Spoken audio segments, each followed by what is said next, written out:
Today I'll talk about Alakada bad and Boujee. I think it's Boujee. I guess that's how it's pronounced.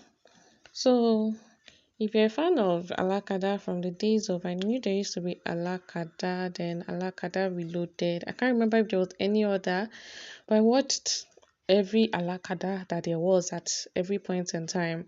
And from what I could remember, I knew it was about this lady played by Toyin, this lady called yesterday who felt the idea was to fake it till you make it, like she always needed to lie, even though I think in the Alakada, even though she was a child to a fufu seller. I think that was it that time. I think her parents were selling fufu or something.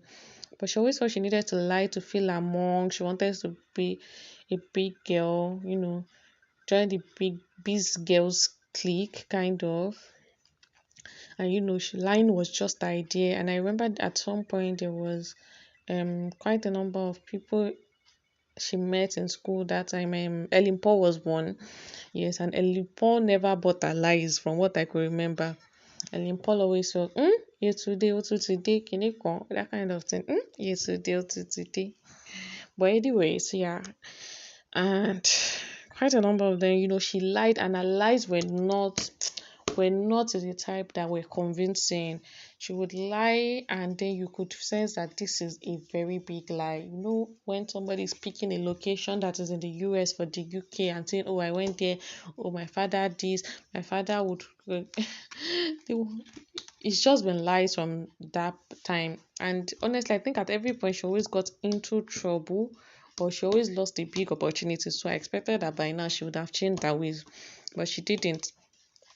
So, and then this is Alakada Bad and Boujee. It was released in the cinema, I think December last year, and now it's released on a streaming platform called Kava. I guess that's how it's pronounced. So, yeah, and it's just a continuity of the story we're used to, that, oh, she keeps on lying. Now she has new friends like Bimbo Ademoye, but she's still lying. And then I don't understand what if Toke Makinwa being in this movie, maybe she had always been a friend of yesterday from way back or something. I really didn't understand her. But we saw Toke Makinwa happened to meet her and was like, is this not the same yesterday that says she's abroad? What are you doing in the abattoir? You know, she met her in the abattoir selling, and she had come to give her father food or something. Her father is a meat seller. And in the course of running away from, trying to dodge Tokemakiwa, she gets into a charcoal shop and she was, baptized with charcoal. It was so hilarious. And yeah, we see that. We see her, she continues with her lie. She went on a date and she kept lying. She lied and it was so unrealistic.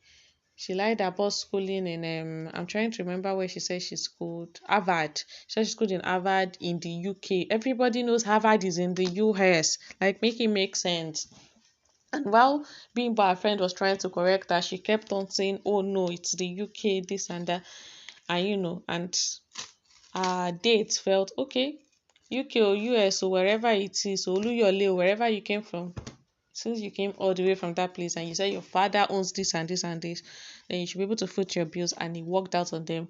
Lo and behold, they had to do the dishes at the restaurants because they could not afford it. Apparently, even the outfit, the bags, everything, they always go somewhere to get them borrowed, that kind of thing.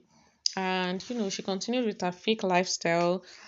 Well, her elder brother apparently was even into organ harvesting. He worked for a woman who was an organ harvester, and she didn't even know. And then, our elder brother was played by Odunlade Adekola. Then she had a younger sister who happened to be in an abusive relationship with, I don't know his name in that movie. I can't remember, Yemoli.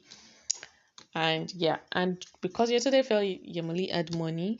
That's his real name. I don't know his name in the movie though. Emily had money. She felt, oh, her sister should stay there, and all of that.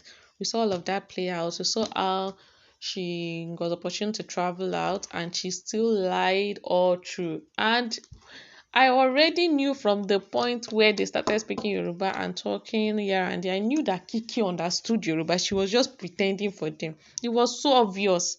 And I was just waiting for the time she was going to bust and say, and she eventually did it. You people need to go and see it. Kiekie being in this movie, when I saw her name initially, I felt, why is Kiekie in this movie? What's her role? I didn't get it, but seeing it, I understood it, and it was so funny. And then we saw how Yetunde's greed almost cost her life, but it cost her brother's life. It was really sad.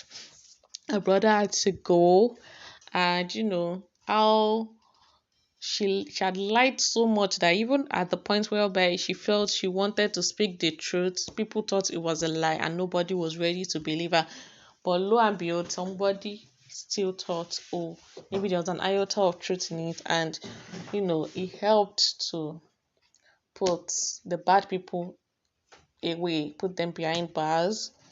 But I don't know. I felt like the way the movie ended, there should have been like a sort of recognition for yesterday, because everybody has known her as a liar for so long. I felt that at that point, where they found out that she had one or two leads to how those bad people were apprehended, I felt they should have, put out a public recognition or something.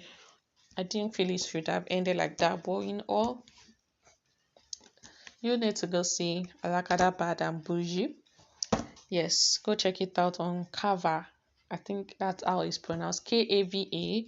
And I'll see you on the next movie recommendation.